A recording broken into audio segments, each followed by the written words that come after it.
will come to order. Without objection, the chair is authorized to declare the committee in recess at any point. The purpose of today's hearing is to investigate the federal government's efforts to prevent goods made with Uyghur forced labor in China from entering the United States. I now recognize myself for an opening statement. Today's hearing of the subcommittee follows up on our previous hearing on enforcement of the Uyghur Forced Labor Prevention Act in October. During that October hearing, a panel of policy experts and industry representatives highlighted ongoing issues and concerns relating to preventing goods made with Uyghur forced labor from being imported into the United States. While importing goods made with forced labor has been against federal law since 1930, through implementation of the UFLPA, Congress recognized that China's state-sponsored system of forced labor represents a unique challenge on account of its mass scale and the regime's power to obstruct investigations into forced labor. This is an economic, strategic, and moral issue, and the UFLPA marked a significant step towards countering China's predatory and exploitative practices. Unfortunately, China's use of forced labor in global supply chains continues to pose a significant enforcement challenge across a wide range of economic sectors, including textiles, minerals, and seafood. For example, the overwhelming majority of cotton used in Chinese textile products is grown in Xinjiang province, which the UFLPA specifically singles out as a focal point of China's state-sponsored forced labor regime. Any cotton grown in the province is presumptively linked to forced labor under the UFLPA, yet CBP's isotopic testing of clothing samples still found items shipped to the U.S. made with cotton from Xinjiang, and CBP detained $46 million worth of textile and clothing imports for suspected UFLPA violations since June 2022. Yet CBP's detention rate is just a sliver of the billions of dollars of textile products the U.S. imports annually from China, emphasizing the continuing challenge in effectively enforcing the UFLPA. Furthermore, those seeking to profit off goods tainted with forced labor use a wide range of tactics to obscure forced labor in the supply chain, such as shipping products through other countries to disguise the country of origin, mixing inputs produced with forced labor with clean inputs, and misrepresenting the origin of the products in question. Technology such as isotopic testing can help identify inputs traced to a geographic area, such as cotton grown in Xinjiang, but it is not clear how widely or routinely such forensic technologies are being used. In our October hearing, several witnesses pointed to the rapid increase in de minimis shipments as an avenue for prohibited goods to enter the United States. With de minimis shipments more than doubling over the last 5 years and more than 1 billion de minimis shipments entering the U.S. in fiscal year 2023. As you would expect, an increase in shipments increases the chances of contraband getting through. The majority of these de minimis shipments originate in China. Our witnesses also highlighted the limited scale of the UFLPA entity list. This list contains 30 entities, only 10 of which have been added since the initial list was published. Notably, many of those entities on the initial list were already subject to withhold release orders, blocking their imports, so they were already on the government's radar. It seems that the entity list is merely scratching the surface of the vast universe of potential entities that could be listed. Is the interagency process to consider new additions too cumbersome? Are there ways this process might be improved? More broadly, given Beijing's resistance to supply chain investigations for forced labor and its control of information, does the task force have sufficient capabilities to monitor and analyze the use of forced labor within China? These are the questions we hope our witnesses today can help us answer. The purpose of today's hearing is to examine current efforts to enforce the UFLPA, as well as the challenges encountered since the law went into effect 1.5 years ago, and ultimately to identify ways that enforcement can be improved and made more effective. These are all serious matters to consider as this committee carries out its oversight responsibilities to ensure effective enforcement of the UFLPA. I want to thank our witnesses from the Department of Homeland Security, Customs and Border Patrol, and the Department of Labor for joining us today. I look forward to hearing their testimony. And if I can get it out of my throat there, I now recognize the ranking member, the gentleman from Maryland, Mr. Ivey, for his opening statement. Thank you, Mr. Chairman. I'll pass the water down to you. But I did want to say to the chairman, again, this is our second hearing. We had one before. I want to repeat, though, my deep appreciation for the fact that we're having bipartisan hearings, that, I'm looking at the witnesses. They're not Republican or Democratic witnesses on there per se. I think it's a fair opportunity to get actual information in a nonpartisan way so that we can do the things that we need to do to address whatever issues there may be or provide whatever additional resources there are. And in fact, the opening statement he gave sounds a lot like what I had planned on raising as well. So I do want to thank all of you all for coming today. My throat's getting bad too now, so maybe it's that time of year. But, in the first hearing, we went through a different panel. We had people come in and they talked about some of the issues they had from an industry perspective in part, with respect to the textile industry in particular. I did want to expand that out as I did in the first hearing and look at issues beyond the Uyghurs and textiles. African minerals, for example, is one that I have particular interest in, and to the extent forced labor is involved there. I've come across articles and other types of reporting that discuss the extensive issue that's there and the great problem that it's generated there. I know there's issues with respect to the supply chain and how the United States and some of the companies benefit potentially from that kind of forced labor. And I think we need to take a look at that as well. So to the extent we can discuss that today, and hopefully I'm not blindsiding you because I don't know that was the initial request on what to cover today, but that's certainly an interest of mine. And then another twist, I guess, too. I know we talked a lot about the government's role as a regulator, as an enforcer, and I'll come back to that in a moment. But I also want to talk today a little bit about, or hear from you a little bit about the government as a consumer. To the extent we're talking about textiles, God only knows what the Department of Defense spends on uniforms and clothing and materials. Are there additional steps that we could take with respect to that angle, government as customer, that could provide extra leverage that we're not taking advantage of? Same with other issues like the minerals. I know that a lot of those are used in high-tech devices and hardware. Are there additional things that the federal government can do? I want to make sure that we're not just talking the talk, we're walking the walk as well on our part. So to the extent there's guidance that you can give us or additional things that the government could do, probably without legislation, but if that's needed, that's fine. But just from a procurement standpoint, are there additional things that we can do to help put extra leverage on this issue? Expanding the entity list, I know that the chairman touched on that a moment ago, and I remember from some of the research I've done and some of the testimony at the first hearing that it's a lot smaller than I had expected when I started doing the research on this. And the question is, why is that?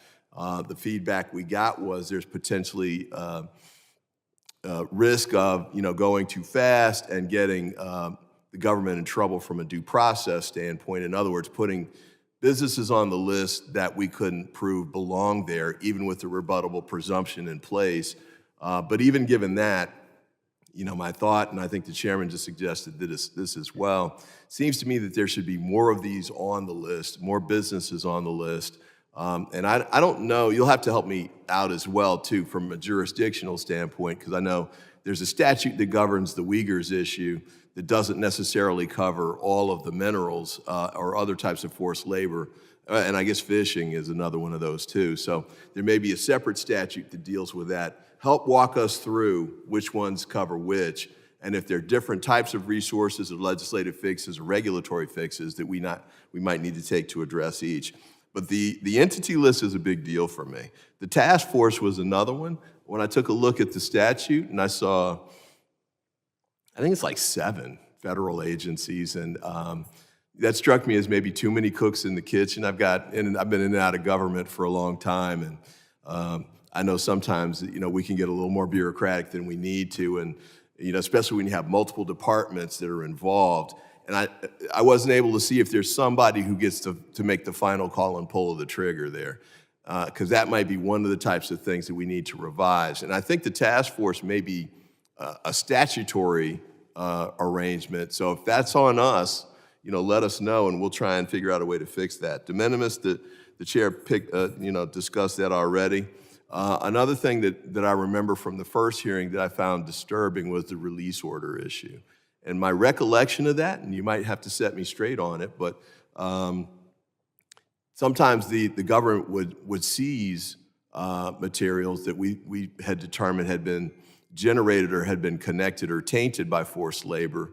But it sounded like instead of us, retaining it or selling it or something like that, that we released it again. And the concern I had about that was, how does that actually punish the entity that was involved in this supply chain? I'll call it a snafu, just to not be judgmental about it. But we don't want to do something that allows them to continue to profit from whatever that material was. So if I'm mistaken on that, please let me know. But if we are releasing these materials back to the entities, and they're still benefiting and profiting from the materials that the government has now identified was somehow, there was value added based on forced labor, I don't think that's the right way to go. So, and I'm hoping we can figure out a way to address that. So I look forward to your testimony. This is not an area that is my strong suit. So I'm here to really listen and learn from what you're saying. I want to be an active and engaged partner in making sure that whatever it is that you all need, additional resources or statutory language or regulatory assistance or support, we want to make sure we get that to you, because this is a critical issue. Forced labor is a huge problem, obviously, for the people who are forced to do the labor. I think it's also a big problem for the United States and our labor community, because it really puts businesses in the United States at a very unfair disadvantage.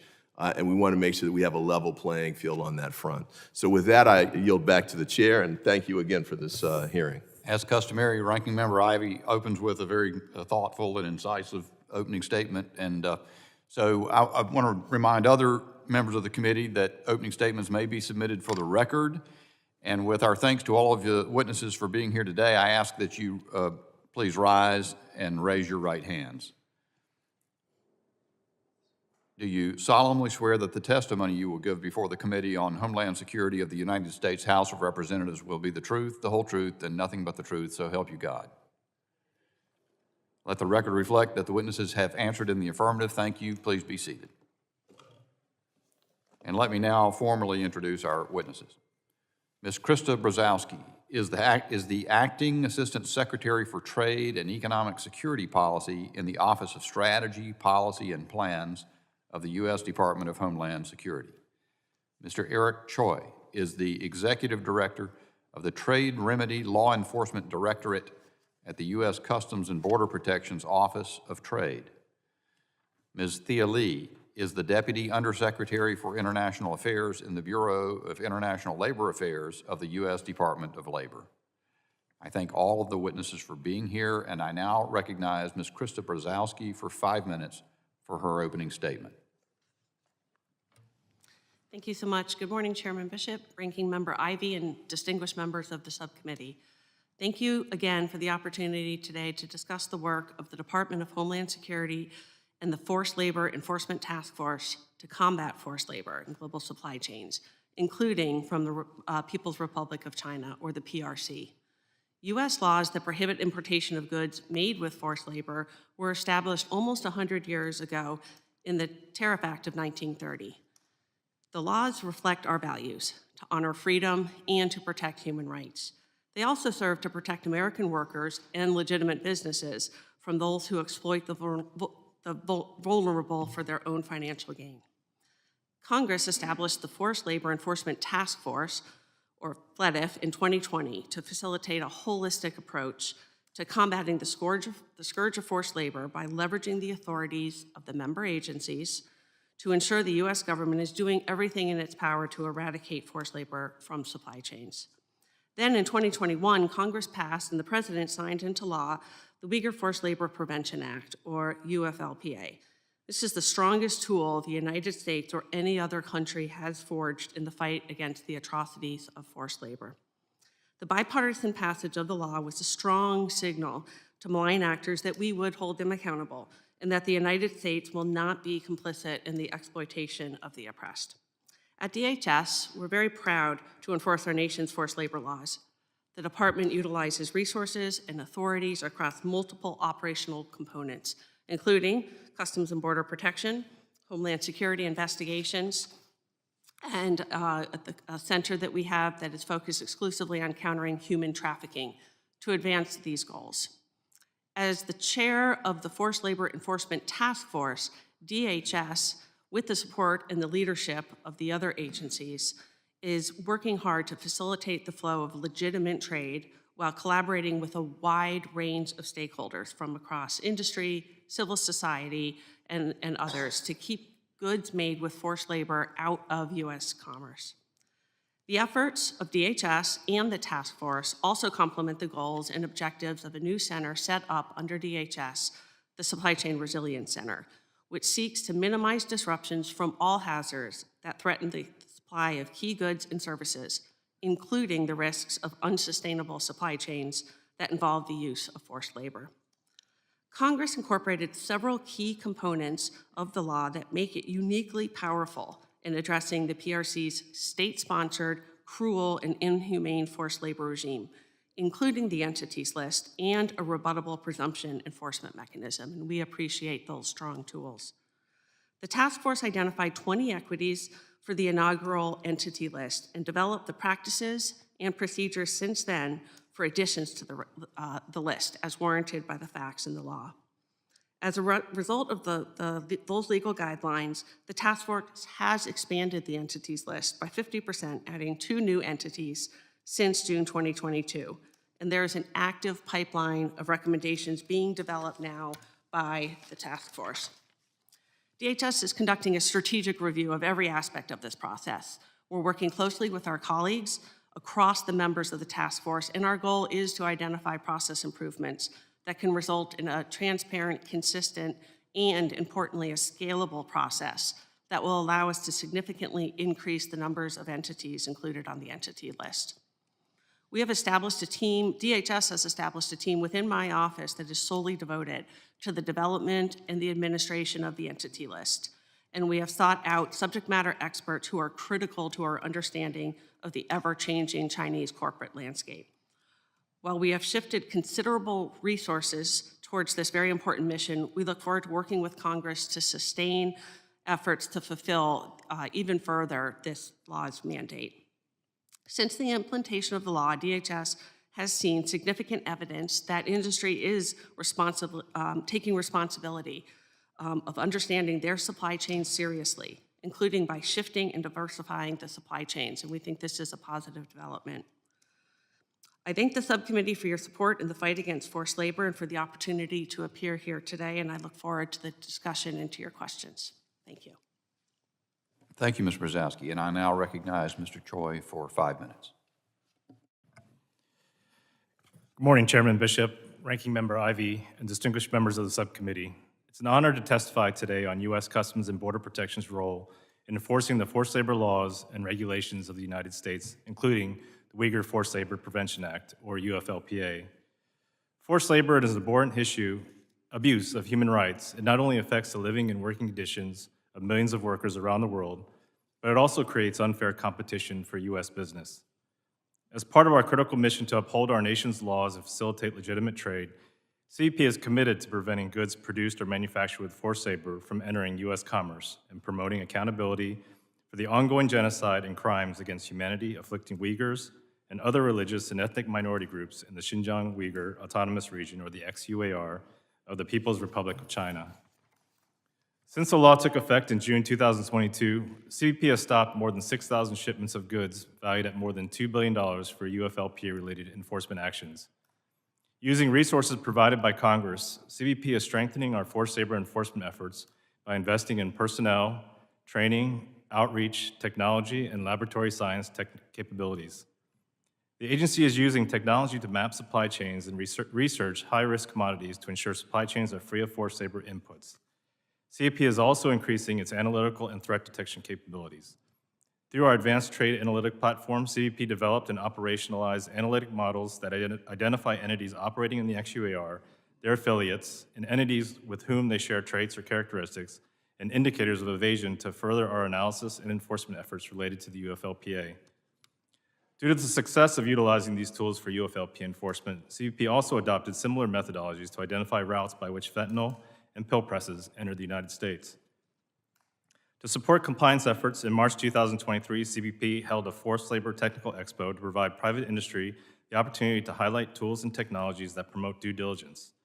We issued guidance, resources for importers, and developed an interactive dashboard with statistics on UFLPA enforcement that provides insights on stopped entries by industry sector and country of export. Enforcement alone is not sufficient. CBP continues to engage with industry and importers to remind them to exercise reasonable care to ensure goods entering the United States comply with all laws and regulations. Companies have the most extensive insights into their supply chains and the responsibility to monitor their supply chains. CBP encourages companies to conduct audits, risk assessments, and other acts of due diligence. In fiscal year 2023, CBP conducted more than 500 such engagements, resulting in improved trade facilitation for compliant importers. Additionally, through CBP's 21st Century Customs Framework strategic initiative, we engage with our stakeholders on ways to refine CBP's regulatory and statutory framework to enhance and streamline forced labor enforcement efforts. We welcome the opportunity to work with Congress to address these challenges and advance these initiatives together. CBP's forced labor enforcement efforts are robust and effective, but we do face challenges. The record level volume of de minimis or low-value shipments contain less detailed data available for CBP review. De minimis status does not exempt shipments from CBP review for violations of law, and there is no exception for de minimis shipments under UFLPA. CBP is firmly committed to meeting challenges in the de minimis context, including undertaking initiatives to increase information availability and assess risk. The agency is working closely with DHS to develop strategies to address these challenges that include regulatory changes to increase data collection and technology enhancements to improve risk management and targeting. We also look forward to working with Congress on these initiatives. CBP's enforcement efforts safeguard all industries from unfair trade practices.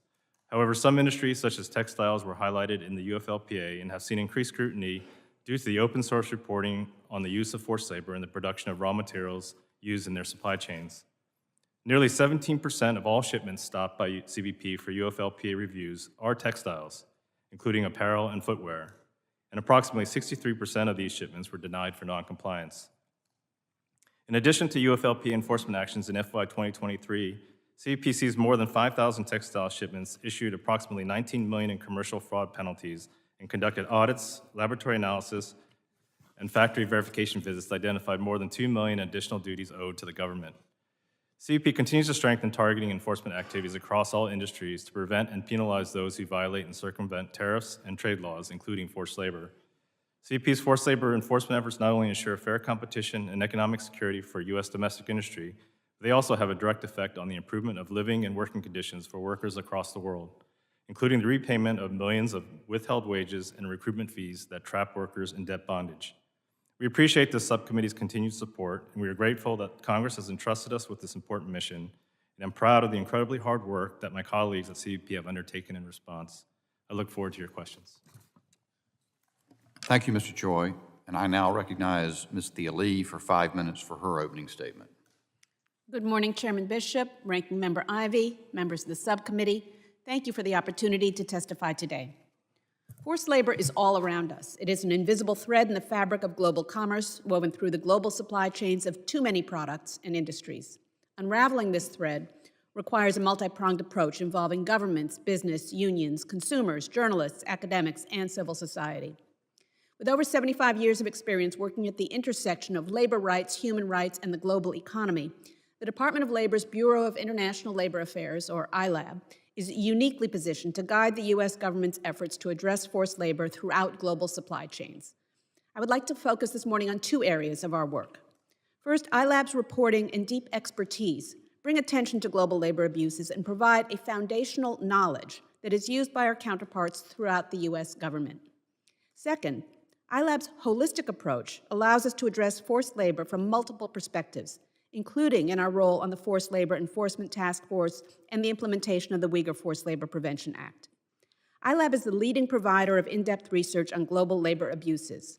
Our 3 flagship reports serve as valuable resources for research, advocacy, government action, and corporate responsibility.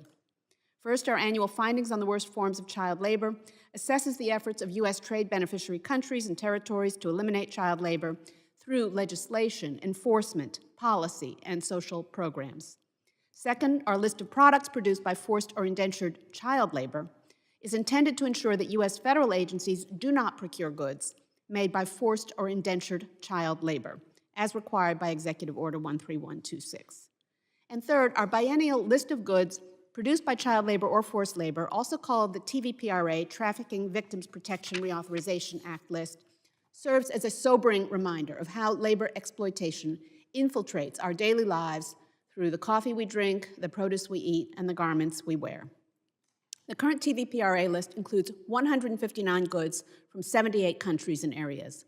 Of those goods, 18 are produced by forced labor in China, including several, like polysilicon, which is a key element in the production of solar panels that involve the use of forced labor from the Xinjiang Uyghur Autonomous Region.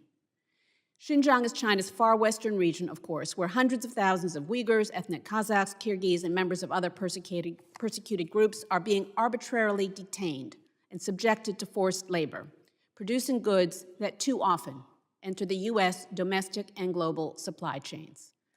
The TVPRA list also includes lithium-ion batteries from China, made with cobalt, that was found to be mined with child labor from the Democratic Republic of the Congo. These batteries are found in dozens of downstream products that we use in our daily lives, including computers, cell phones, vacuum cleaners, electric vehicles, and hearing aids.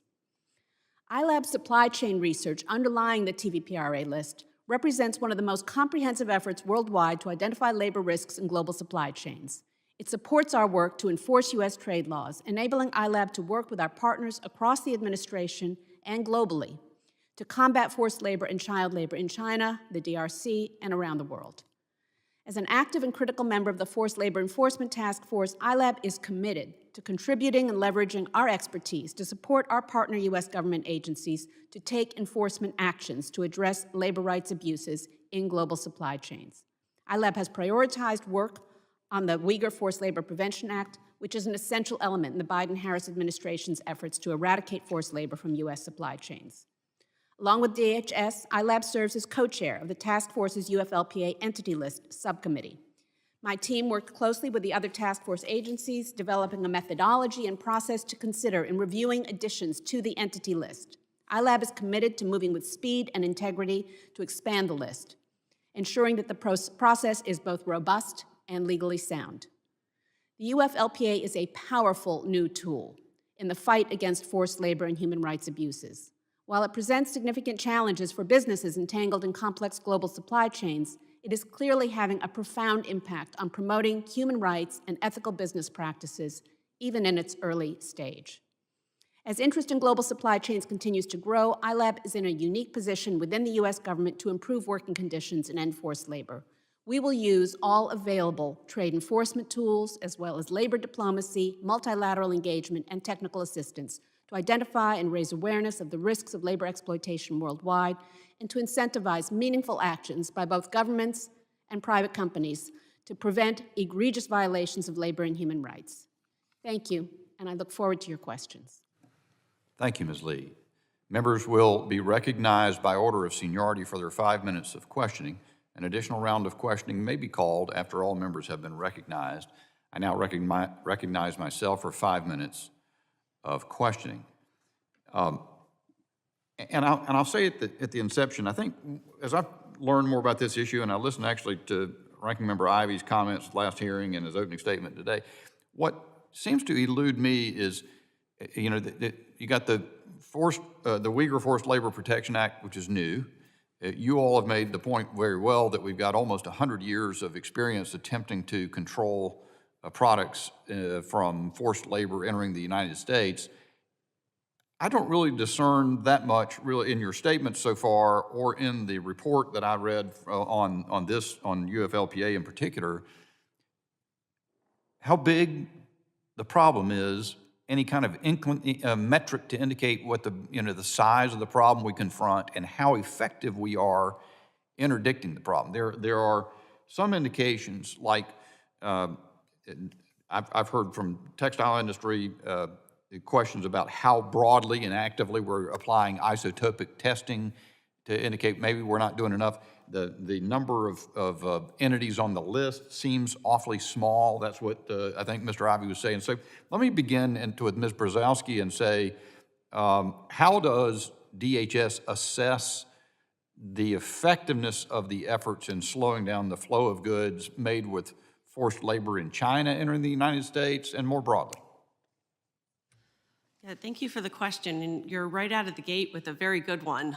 This is something that, as I came on board recently and took over the position I'm now in, I asked my team, how are we measuring, how are we inspecting our progress? How do we know that we're doing all that we can do? We say that we're committed and we want to be making a dent in this. I'll have to say that the size and extent of the challenge, I think, has been well documented. We know what we're up against. Our ability to add entities to the list, I think we are absolutely committed. I agree 100% that we need to scale that. Enactment work since enactment has really been focused on setting up a robust and methodologically sound process, but I am confident that we're now at the point where we can really start to grind those wheels and move forward much quicker. As to how we are actually, what metrics we're using and how we're measuring success, right now it is a bit anecdotally. What we're hearing from companies, the types of seizures we're seeing, we do have confidence that industry is hearing, getting the message, shifting supply chains, looking at their sources of where they're getting products. We also have money that was allocated by Congress to our Science and Technology Division to do some of that assessment, and we're appreciative of those funds to be able to give us some of those metrics going forward. Thank you, ma'am. And same sort of question to you, Mr. Choi at CBP. Speak, if you can, to how rapidly you're implementing isotopic testing, just because I've heard of that a good bit. And also, how do you measure success in enforcement? And does this amount to sort of a posturing of the United States government's not really getting the job, that sort of shows our values, or are we actually making a tremendous dent and clamping down on this in a way that is notable within the supply chain? Thank you, Chairman Bishop, for that question. I'll start off with addressing kind of the authorities with regards to the agencies and our nation's forced labor enforcement laws. And this goes back to, as mentioned earlier, to the Tariff Act in 1930, which did create the prohibition of goods produced with forced labor, prison labor, or the worst forms of child labor. But however, there was a consumptive demand clause within the Tariff Act that said that if the country didn't produce goods in enough quantity that satiated the domestic demand, then it was still okay. Right, so it wasn't until 2016 through the Trade Facilitation Trade Enforcement Act that repealed the consumptive demand clause out of the Tariff Act. And so we've really been kind of gone full bore since 2016 to ramp up the agency's program, but also to supplement a lot of the efforts that were already ongoing within the U.S. government, like the Department of Labor's effort as well as Department. That's helpful. So address specifically, if you will, isotopic testing and the degree to which it's been implemented. Yes, sir. So we have definitely been going out in the sense that we have tested the technology and in fact, using the resources that Congress did provide for us, we did acquire this past year capabilities in isotopic testing. So we have our first lab just stood up in Savannah, Georgia. Good to know. Just this past quarter. And we expect the other two labs in New York City and LA to also stand up here within the next 6 to 8 months as well. The equipment was acquired back in FY22 and is now getting delivered and installed, and we've got staff and scientists that we brought on board as well to do that. And so that'll increase our capacity, and we anticipate we'll be doing more isotopic testing, and we leverage that isotopic testing to investigate where we see allegations of risk or use of forced labor, or in this case, say, with the XUAR and cotton, where the cotton may be used in the supply chain. That's encouraging to hear. I've got a lot of other great questions, but unfortunately, my time has expired, so I'll recognize Ranking Member Ivy for his 5 minutes of questioning. Well, I appreciate that, Mr. Chairman. And just sort of along the lines on the isotopic testing, since we're on that. So my understanding is that that's primarily for textiles. Yes, Ranking Member, I appreciate that question. Yes, right now that is currently capability that is principally used and proven for textiles. I know that industry is exploring that. I think there's also national labs that are looking at that capability to expand potentially to see where it could also be leveraged in other types of commodities, but right now it's principally in textiles. Okay. By the way, the textiles industry was here and was very eager to get an expansion of the isotopic testing and said that they would be happy to lobby on your behalf for additional resources to expand that out.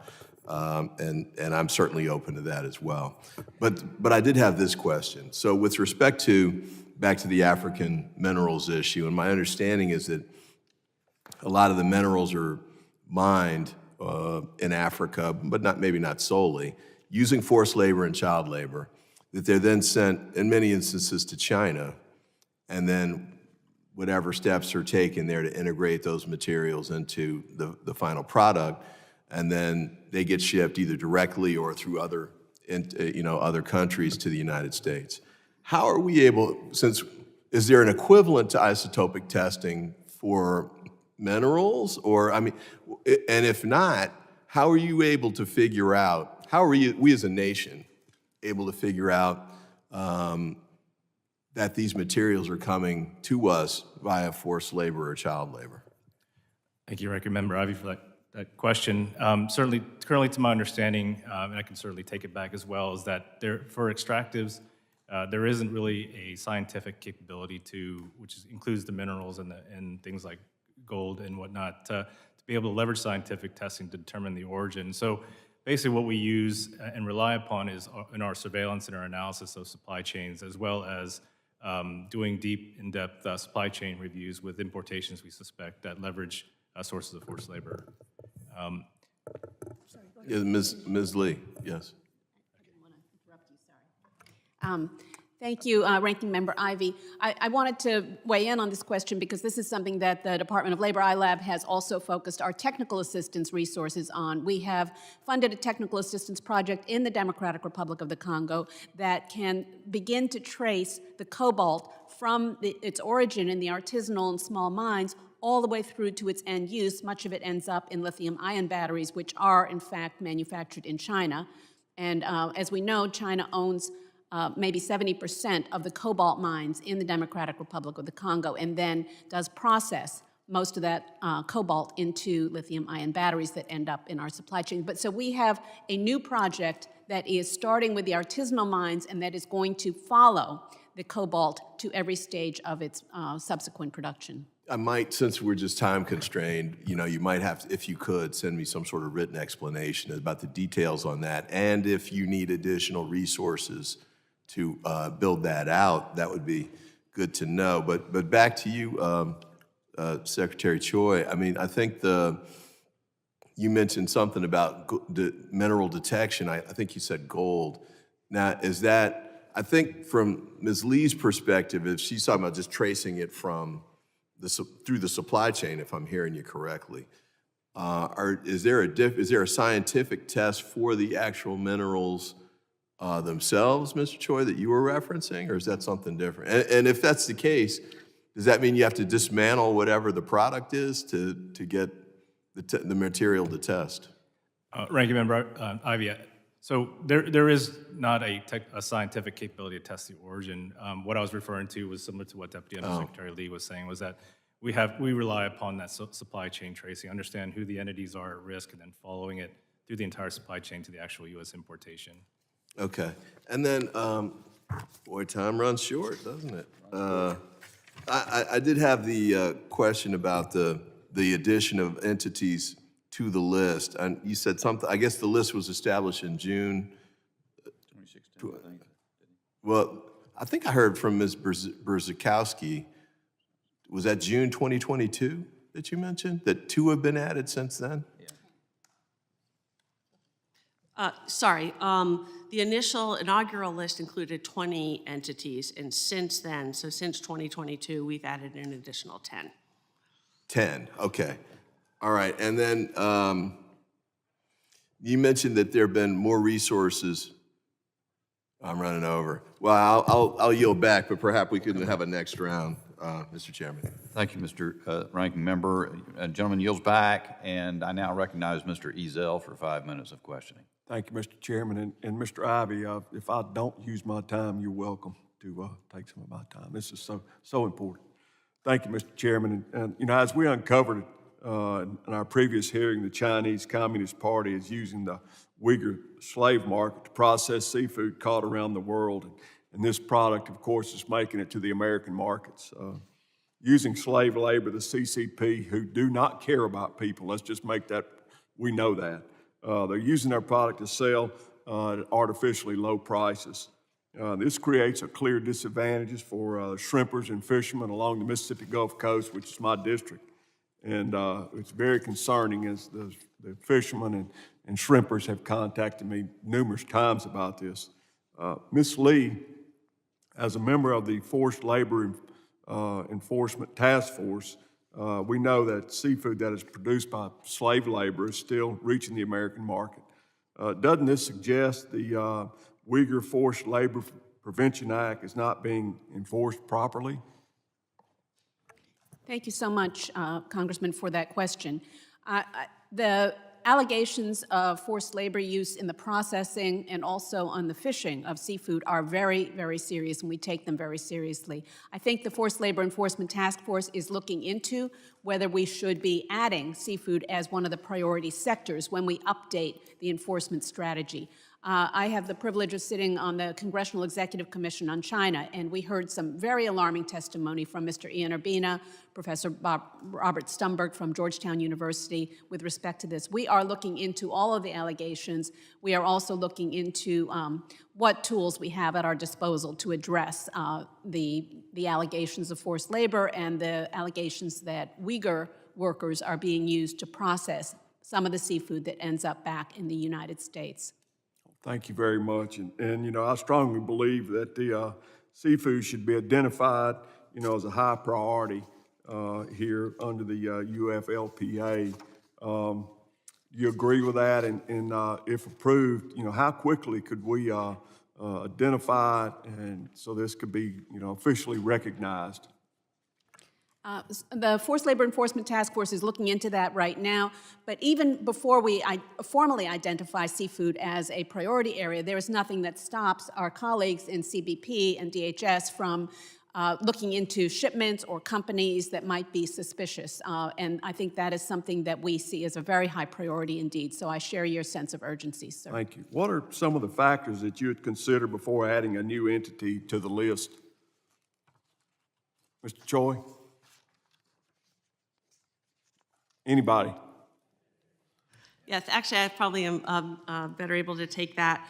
We don't get into this, share some of the specific criteria, but what we are going to look at in general are the allegations that or recommendations that we're receiving from member agencies, importantly from the non-governmental organizations that are really closest to the ground and monitoring and doing research on these entities. They provide some vital inputs.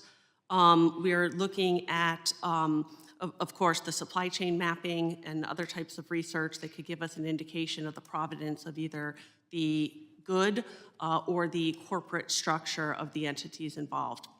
Thank you. Mr. Choi, the Gulf Coast Shrimpers advocated for the elimination of the consumptive demand loophole in Section 307. Since this loophole was repealed, I would expect robust enforcement of the prohibition of imports of goods produced by forced labor.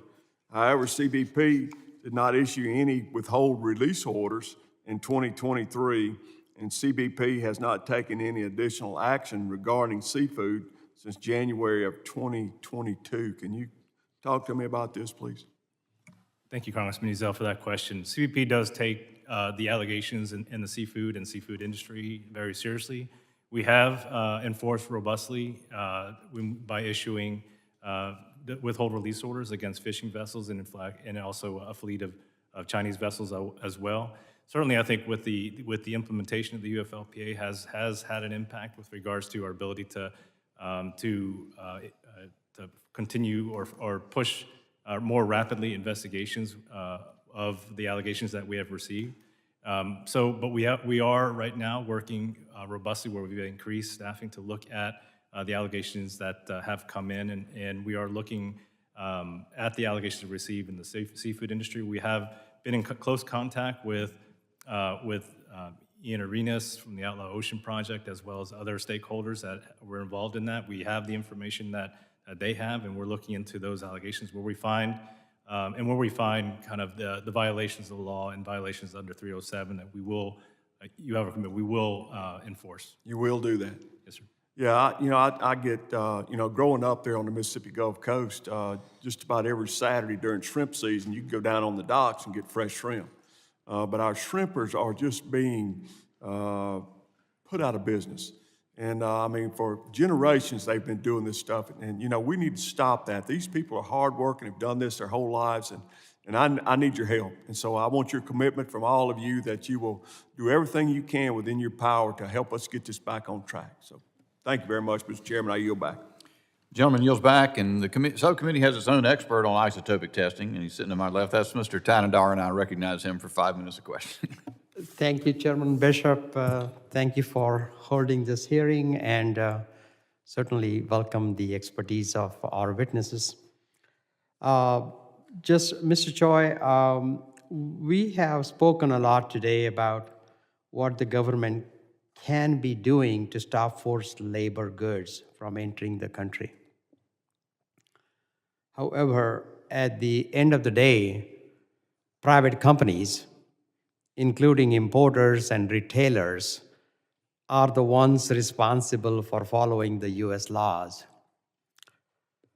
A few questions. How can companies help ensure that their supply chain are free of forced labor?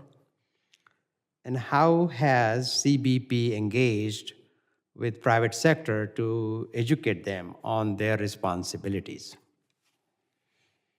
Congressman Tanidar, thank you for that question. The CB has engaged very robustly with industry. Together with the department, we have well over 500 engagements with industry, with stakeholders, international stakeholders, with civil society, and with our partners across the government. Principally to highlight, especially when we engage with industry, the responsibility that you mentioned that industry has to maintain good due diligence within their supply chains. With regards to the effects that Assistant Secretary Brzezowski had mentioned, is that we have seen effects where industry has been leveraging the tools and technologies that we brought folks in last March to during our Tech Expo to introduce some of the tools and technologies and solutions that private industry has been creating to help industry do due diligence in this space. And we've seen that industry has taken a very proactive stance in bringing on these capabilities to help them get better visibility into supply chains beyond Tier 2, to also leverage isotopic testing at certain points within the supply chain. If we look at textiles, we've seen industry leverage testing capabilities, whether it's at the spinning where the raw materials come in, or at certain parts where where the textiles themselves are made, or further where the garments are made. And so at certain checkpoints, the isotopic testing or scientific testing capabilities are a tool in the kit bag that industry can use to help them exercise due diligence in their supply chains. What can we in Congress do? How can we support CBP in this investment? Well, certainly we're very appreciative of the investment that Congress has already made with the agency. What we're looking for as far as prioritizing our resources from now and forward is being able to use those resources smartly, right? And take those resources and make our workforce more efficient. We appreciate the continued support from Congress. We'll, in the sense that we will integrate the capabilities that we brought on board to integrate into our more broad kind of enforcement platforms like our advanced trade analytic platform, which which brings in a significant amount of data, government data, public and open source data, to help us identify risks within the supply chain. We're also looking at opportunities to enhance our automated commercial environment, which all trade transactions occur, which needs to be modernized, and we have efforts underway to modernize that to keep pace with the advancements that industry has made and in global trade overall, and to help us to continue to force. Just lastly, I just want to highlight that with the investments, I mean, we did invest significantly in additional staffing, both officers and non-uniform staff within CBP. Certainly, we continue to focus on that professional development for our non-uniform staff, especially for basic entry and advanced training for them, focusing in on things like learning supply chain, doing supply chain reviews, gathering intelligence, those types of capabilities that we really need to cultivate within our non-uniform capability within the agency. Well, I certainly thank the hardworking women and men of the CBP, and thank you for your testimony today. Mr. Chair, I'm out of time. The gentleman yields back, and I now recognize Mr. Strong for 5 minutes of questioning. Thank you, Chairman Bishop, Ranking Member Ivy. It's a lot more pleasant in this committee hearing than it was yesterday, but I can promise you we've got a commonality here that both sides of the aisle understands what's at risk. Ms. Brzezinski and Mr. Choi, at our previous hearing, our witnesses discussed the impact of de minimis shipments of Uyghur Forced Labor Prevention Act enforcement. According to these witnesses, the rapid increase in de minimis packages, particularly from China, undermines the ability of CBP to detect forced labor products or contraband. How concerned are you that the Chinese companies could take advantage of de minimis to ship goods potentially made with forced labor into the United States? Maybe I'll start briefly, but can say that I share your concern with this challenge. As my colleague from CPP had mentioned, there is a difference in data that we get for these types of shipments, and that can complicate enforcement. And also, given the volume of these shipments, it's a complex environment. What we're doing to it, but I do want to make clear that the targeting and the laws do apply in this environment, and we do our best with the information that we do have. In the short term, we are looking to enhance that targeting to do better using software and other different technical capabilities. In the medium term, we are looking to enhance the data that we do get through regulatory action, and over the longer term, we would be open to a conversation with Congress. Thank you. How much visibility do we have regarding the scale of potential UFLPA violations related to the de minimis shipments?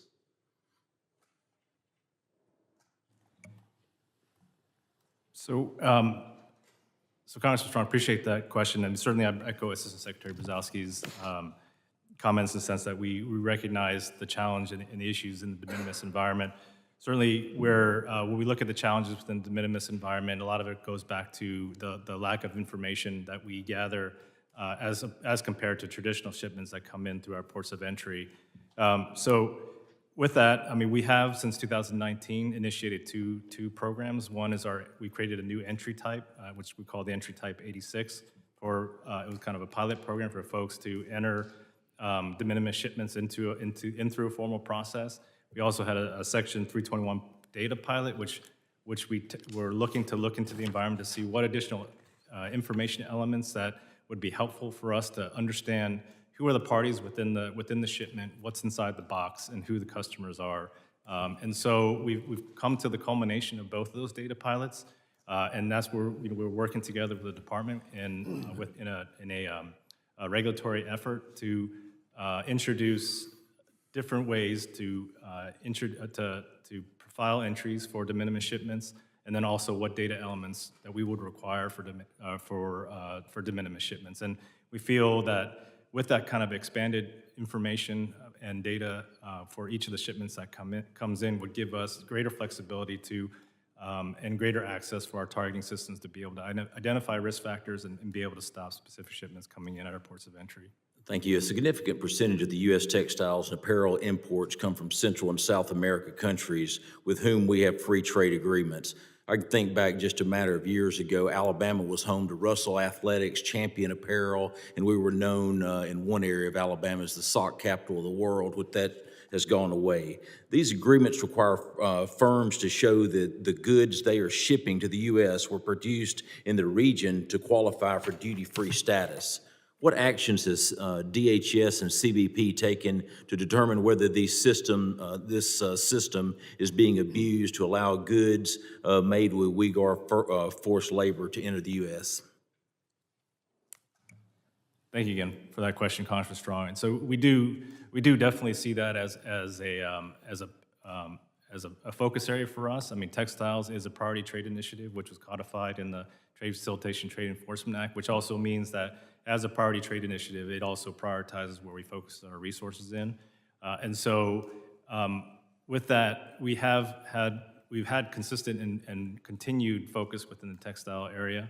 And we focus our resources, meaning that we identify, targeting candidates. We do audits. We do foreign verification visits.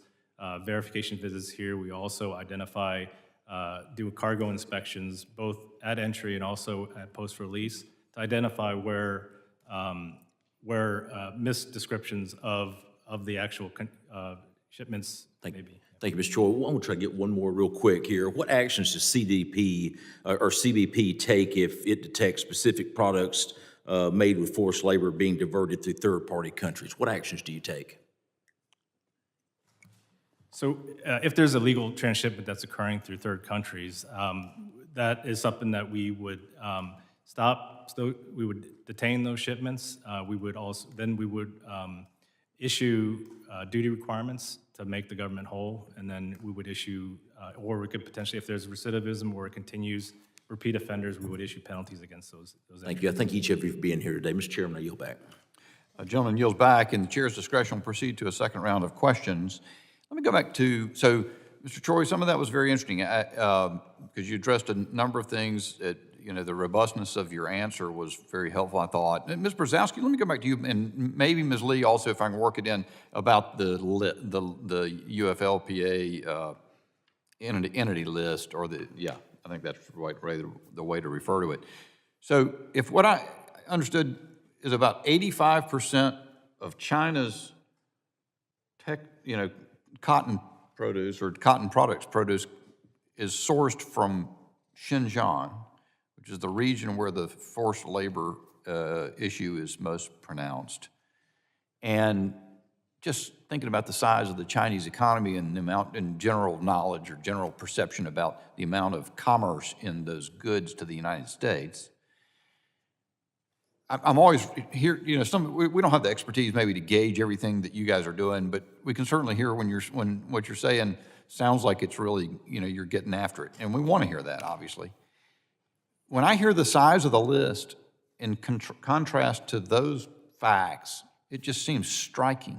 Ms. Lee, before I ask Ms. Brzezowski, you mentioned the TVPRA list. So I guess you've got some sort of a list, sort of like, I hear about these lists of Treasury designating lists of foreign bad actors and so forth. So I understand all these things exist in law. How many entities or people on the TVPRA list? Any idea?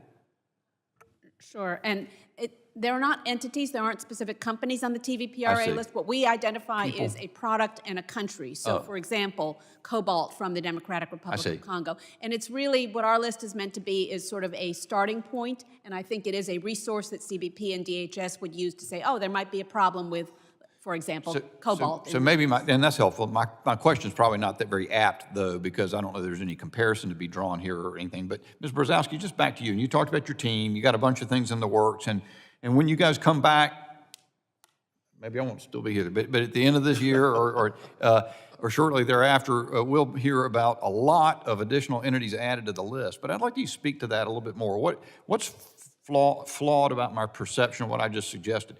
China is a massive economic actor, big market.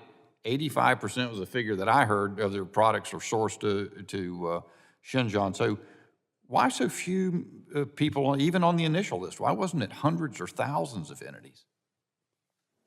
No, thank you for your question. And again, I find myself in the good position of being able to agree with you on the ultimate goal of wanting to get this list list up and expanded. I think that the team has done very impressive work since the relatively short time of the enactment of the law, setting up not only frameworks, but a robust methodology that is going to stand not only the test of time, but legal scrutiny. So we were pulling together from a broad array of expertise across agencies of administrative processes and managing and running and creating other types of entity lists. So that is where we were able to leverage the expertise and the resources and the know-how of the broad array of the task force members. But you're right that the numbers themselves might not reflect the totality of that work. You talk about legally sound. Is this something that, like, companies that are listed litigate against the United States government? Yes, sir. Okay. Mr. Choi, Mr. Ivey made reference to this issue. What happens when CBP stops a shipment and determines it shouldn't be admitted into the U.S.? Is it released back to the shipper, or is it seized? Thank you for that question, Chairman Bishop. So when the shipment is stopped, or when it comes in and we've identified this as potentially something that could be stopped pursuant to the UFLPA, there's two somewhat scenarios in this. And the one that where we have clear say direct shipments, say from the ex-UAR, where we know specifically that this shipment is attributed back to a Xinjiang manufacturer, producer, or an entity that's identified on the entity list, that those shipments are excluded, meaning that they are denied entry into the U.S. commerce. So the importer does have the ability to re-export that shipment, but then also where we have shipments where we feel that where we know that there's ties within the supply chain, not necessarily produced in the Xinjiang region of China, where it's a manufactured further downstream with inputs from the Xinjiang region of China. Those shipments are detained, and then we work together with the importer where they have the ability to submit matters on behalf of those entries to demonstrate whether the UFLPA does or doesn't apply to those specific shipments. In that case, we request the full supply chain documentation from the raw materials to all inputs to the actual importation of the goods.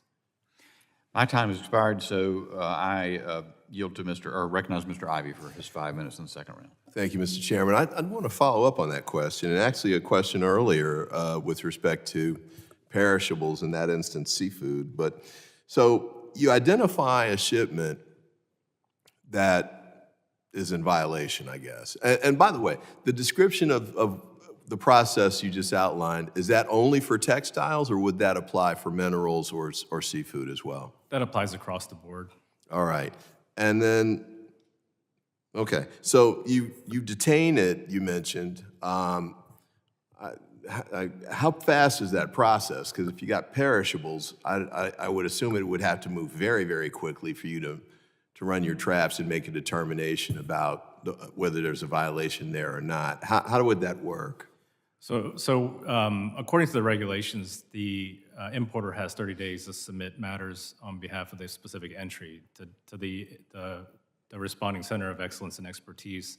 And so it's really up to the importer to have their documentation ready. So if they don't have that documentation ready, they can go up to 30 days.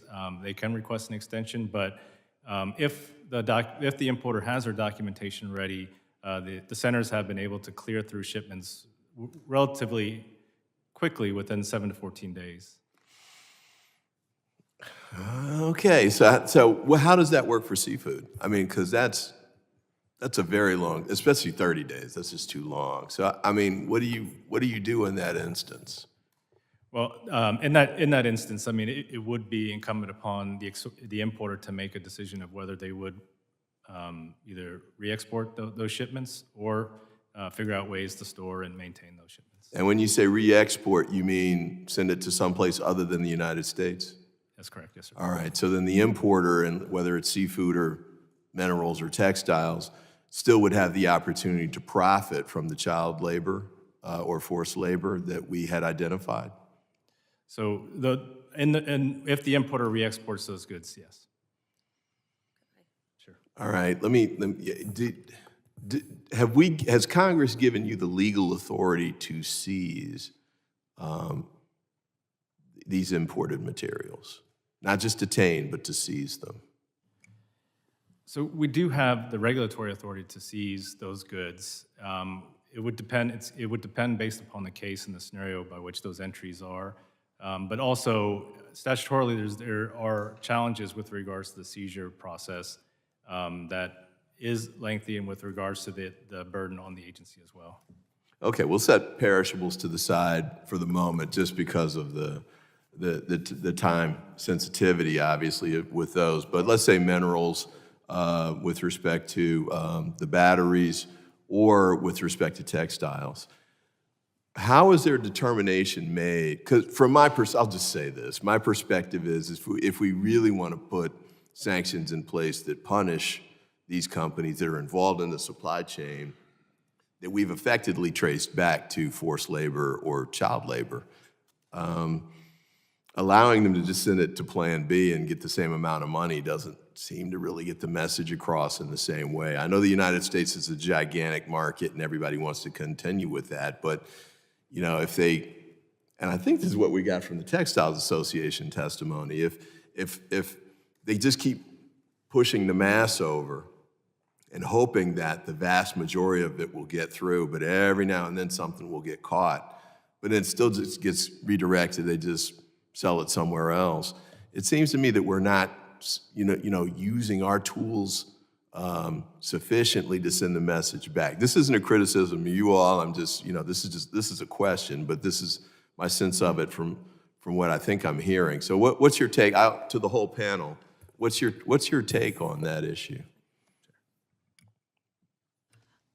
From a, maybe not from the operational perspective at the border, but I could also say that this is why it's so absolutely imperative that we have partnerships with foreign governments, so that as these, if seizures are not able to be accommodated on each and every instance, that these goods are not finding their way into other countries, and that as a collective, we're working against the re-import of these violative goods. I'll give one more note that as the task force, this is one of our primary responsibilities. So in addition to creating the entities list, one of the key responsibilities is to actually conduct that engagement, to go out to not only the private sector, companies for education, which is largely being done by... Just to reclaim quickly, and Yep, please. I've expired on time to reclaim, but just to follow up, do we have the legal authority? So you're working to make sure there are other countries that aren't taking it, but apparently that means that there are other countries that do. No offense to no criticism. But do we have the legal authority? Do you have the legal authority to just say, you know what, forget all of that. This is an illegal shipment. We're using forced labor. We're going to seize it. And I don't know, the government seizes, certainly in the criminal world, seizes materials all the time and deals with it in that way. Do you have the authority to do that, or is that something that Congress would have to give you? Thank you. The agency has the authority to seize, and so in the context of the UFLPA, where we have specific shipments, where we have the specific confidence, or the exact confidence that we know that these are prohibited goods, we do have that authority to seize. The challenge that we have is where, and those are things that as we implement things like our withhold release order, or have entities on the entity list, or we have specific shipments, and we do provide notification to the importers when shipments are entered into the system that are going to be subject to the UFLPA that come directly from the Xinjiang region. So we see a decline in those shipments, specific shipments coming into the United States. And so where the challenge being is where the inputs then are taken either through third countries, or those inputs are used in downstream manufacturing processes where, and also the importer then has the ability to demonstrate the entire supply chain. So during that time, we don't necessarily have the specific standing to seize the shipment at that point in time. And so any time during that process, the importer does have the right to be able to re-export those shipments.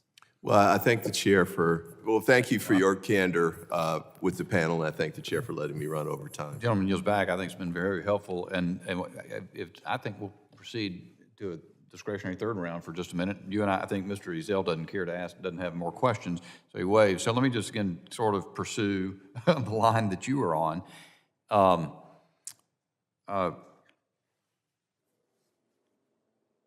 No, let me take a different, there are a couple thoughts conflicting in my mind. Mr. Choi, I think you said in your earlier that the de minimis exemption or exception, whatever it's called, does not apply to the UFLPA. Did I get that straight? Chairman Bishop, the de minimis exception does apply to the, doesn't apply, meaning Does not apply there is to- no UFLPA exception in de minimis, Okay. for de minimis. I'm sorry, say that part again. There's no UFLPA exception? So there is no de minimis exception within the UFLPA. So the de minimis doesn't apply, sorry. Take another shot and just explain to me what that means. How does that, what is the implications of that? So meaning that in all environments where cargo or shipments or entries are filed, if something is coming through de minimis, it's still going through all our screening systems. All our Okay. screening systems. So like if, otherwise, I mean, the basic notion of the de minimis exemption, as I understand it, is like if you're purchasing a certain amount, and I don't remember, somebody told me $800 or something like that. $800 per day per person. Yeah, so if somebody gets some goods from abroad, they can kind of bring them in and they're not subject to the same usual scrutiny by CBP, basically. Is that the idea? Well, it's not subject to duties and Okay. taxes, right? Okay. But there's no such de minimis exemption for anything that's covered by the UFLPA? So, right, there isn't. So even if it comes in through de minimis, the UFLPA still applies. Still applies. That's right. Got it. So as far as, well, let me ask this question, though, about the de minimis exemption. And Ms. Brzezowski, maybe I'll go to you in this part of it. You know, I sketched out in my opening statement some of the massive numbers, the massive increases in goods that come in with respect to the de minimis exemption. And I think some suspect that becomes a huge source of evasion of the interdiction of forced labor produced goods. And I know you have some background in large e-commerce platforms. To what degree, or can you comment at all on whether e-commerce platforms are a driver of that massive expansion of the exploitation of the de minimis exemption? In my current role, what I can comment on is the challenge that this environment presents for our folks at the border for targeting, and that we have seen an exponential rise over the last number of years. I think there's any number of factors that go into this. Key points being we are working hard in a very, very challenging environment. These requirements, as maybe to put it in another way, we are enforcing on forced labor laws in this particular channel, but it's more challenging because of the limited amount of data that we get, which of course drives our targeting capabilities and our decision-making. All right, and Mr. Choi, thank you very much for trying to persist through my torturous series of questions about the de minimis exemption. I'm not sure I understand it fully, but I kind of get the gist. Let me ask about this. You talked about 3 isotopic testing labs or testing labs being stood up. 1 is already in operation. That sounds good. What kind of quantity of, can you quantify the amount of testing in some way that you anticipate those labs being able to do, the one that's been set up and the other 2 that you expect to be coming online, and the difference that it'll make? Well, I can certainly take back the quantification. I don't have that stats in front of me currently right now. But I can just generally talk about with regards to how we leverage the isotopic testing and how we anticipate that it would be leveraged. I mean, certainly we've used isotopic testing up to this point to investigate supply chains, investigate where we have received allegations and have perceived risks of entities and entities that are involved in the use of using inputs from the Xinjiang region, and that informs our targeting. But then also, we do educate and we do inform our folks out in the field, and so that education and training also gives the ability to our officers at our port of entry and our import specialists to identify shipments, pull samples, and then send them off for testing as well. How if at all, are the capacities of CBP to address this problem, how have they been affected or impaired by sort of conditions at the border more generally that we've heard about? A lot of, agents being moved from different regions to come to the southwestern border and so forth. Does that have any impact on this part of CBP's responsibilities? I would just say that the agency's border security mission is foremost, and then our focus with regards to the security within the cargo environment as well is also foremost as well. We'd continue to, regardless of the conditions, continue to focus on that and maintain that as a high priority. So I'll take that as you keep trying to do your job, but yeah, there's probably an impact. Unless you're telling me something dramatically different. That's what I read in what you just shared. I yield back and recognize Mr. Ivey for his final round of questions. Thank you, Mr. Chairman. Just to follow up on the chair's question about the testing, I was kind of curious about the logistics of that. So you've got a test facility, I think you said it's in Georgia? Yes, sir. We have one in Savannah, Georgia that's operational currently. Okay, so whatever you want to test gets shipped from whatever port the material is stopped at, and then you ship it to Georgia? Is that how it works? That's correct. So there's a chain of custody that's established, and then it's shipped to the labs to test. So the samples are pulled, but for the isotopic testing, there is the highlight that it does take, those samples are pulled, but those samples then are subsequently destroyed by the testing. Yeah. How long does it take to ship, test, and then make a decision? And while the testing is being done, I'm assuming nothing's being withheld at that or seized at that point. These tests are done independently of a seizure determination. Is that right? It depends. So the test could be conducted when the shipment has been detained, or they could be conducted when we're conducting our risk assessments and our surveillance of specific shipment lines. And as far as the time it would take to go from the port to the lab, is just it would be fairly quick with regards to the express carriers taking those shipments. So as far as the time it would take to actually conduct the test, I can certainly take that back. Okay. I had a question with respect to the seize release issue that we were discussing a few minutes ago. And apparently someone decides at some point where, okay, we've identified this, it's a problem, but we're going to release it, and there's another scenario where it gets seized. Who makes that determination? Is there a department or agency that does that, or who makes that decision? Thank you for that question, Ranking Member Ivey. So the port director has the authorities to make those decisions. Okay. You also mentioned $19 million in fraud and penalties, I think, at one point that had been imposed. What is that on? Is that on the textiles piece, or is that across the board? Or? Oh, those were for textiles specifically in FY23, and so those were for a couple of various issues, whether it's from valuation, misdeclaring the items, or declaring that claiming free trade agreement status. Have there been civil penalties imposed with respect to the minerals issue that we were discussing? I'll have to take that back, Member Ivey, and I can certainly discuss that with your staff. Okay. And then I think you mentioned, and I think the chair referenced this as well, border security. I think it might have been your testimony, Mr. Choi, with respect to fentanyl. And I was kind of curious about that.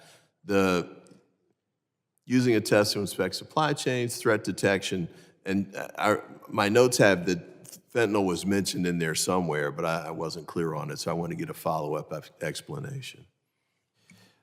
Thank you, Ranking Member Ivey, for that question. Certainly, the agency's effort in fight against fentanyl has been one of the top priorities for the agency. Certainly, the efforts behind the UFLPA and the capabilities that we brought on board and the capabilities we created through our advanced trade analytical platform to provide modeling of how trade flows based upon kind of known risks and threats. That has given us the ability to look at where potential risks and where that fentanyl may be entering in through our ports of entry. And so that's where I had mentioned fentanyl within my opening statement or my opening remarks. But certainly I just want to highlight that, CBP's, of course, our combination of interdiction and intel capabilities and our border search authorities puts us in a very unique position with regards to the fight against fentanyl. And so we issued our new strategy to combat fentanyl and synthetic drugs in October of last year, which really is addressing kind of the current environment, the changing threat, and in that focus, and working together with our department colleagues, our fellow law enforcement colleagues within the department, as well as with the interagency, have really kind of focused significantly on that effort. And just kind of the stats alone, that in fiscal year 2023, CBP seized well over 27,000 pounds of fentanyl at our border. Let me reclaim my time. I apologize. I am curious about which ports are which with respect to fentanyl, textiles, minerals. I don't know how extensive the Border Patrol. I guess you're probably at every port of entry, but hearing more about how that works and which testing's done where would be great. And then if I could get one last question in. One of the issues that I've heard the challenges for putting more entities on the list is that companies have figured this out and they're starting to take steps to cover their tracks. And I guess that goes to some extent to the supply chain mapping piece that was mentioned a moment ago. But what sorts of things can we do to the extent I don't want you giving tips to the importers about what's there and what to circumvent, but to the extent you can tell us about it, what sorts of things are you doing to defeat that effort to cover their tracks? I'd actually maybe take a first stab at this, but maybe put it in a slightly different light with regard to the importers. I think the vast majority of importers are as repulsed by this important practice as we are and actively taking steps to eradicate it from their supply chain. So I think we've got partners in them and need to leverage not only their capabilities, but also use them to enhance ours. So a lot of these tools and a lot of these analytic tools and anecdotes that we're getting about the impact it's having are coming from importers and from the private sectors who have really extensive capabilities to be mapping their own supply chain. I think what we're trying to do is send a very strong demand signal with our enforcement, with our ramping up of the entities list, that this is serious and that we'll work with importers to make sure they have the information they need to be compliant, but that the consequences for noncompliance will be severe and that they will be held accountable. In the flip side of that, making sure that there's an appreciation of the fact that diverse and resilient supply chain not only in this case are the right thing to do to combat forced labor, but have a economic and resiliency benefit to companies as well. I'm noting I'm running over my time, and I apologize to the chair, but if we could get comments from the last two on the panel on the same, and I apologize for cutting you off, but. Thank you, Ranking Member Ivey. Just to add to what Assistant Secretary Brzezowski said, I think there's no question that companies and the Chinese government are taking steps to obfuscate the supply chain and so on. And so I think that just speaks to how important it is that we ramp up all the work that we've talked about today with respect to supply chain tracing, with respect to enforcement. And I think that the point that Assistant Secretary Brzezowski made also, that there is an enormous burden and an obligation on the part of the ultimate companies, the companies at the top of the supply chain, to make sure that they are aware of and taking steps to remove these entities from their supply chain. They have the power to do that, and I think that the Uyghur Forced Labor Prevention Act, the rebuttable presumption, the forced labor import ban in whole or in part is a tremendously powerful tool, and that we are, I think, doing everything within our power, and I think the resources that CBP and DHS and DOL and the other forced labor enforcement task force agencies have are essential to making sure that we can do the research, and follow through to make sure that we are able to trace the complicated corporate structures and the complicated supply chains in order to be able to do our best job to enforce this law. And let me give Mr. Choi the last word. Well, I echo Deputy Undersecretary Lee's comments, and as well as Assistant Secretary Brzezowski's. I couldn't say it any better. Thank you. Yeah. Thank you so much. I appreciate it. The gentleman yields back. It's perfunctory in these hearings to thank the witnesses for appearing, and I really want to do that earnestly today. I've had occasion more than once to be critical of the either forthcomingness or the preparedness of witnesses before committees. This has been an exceptional panel of witnesses. I always have particularly high regard for Customs and Border Patrol, and certainly those of you serving in the other departments, agencies represented here. But thank you very much. The members of the subcommittee may have additional questions for the witnesses, and we would ask you to respond to those in writing if they're forthcoming pursuant to Committee Rule 7D. The hearing record will be held open for 10 days.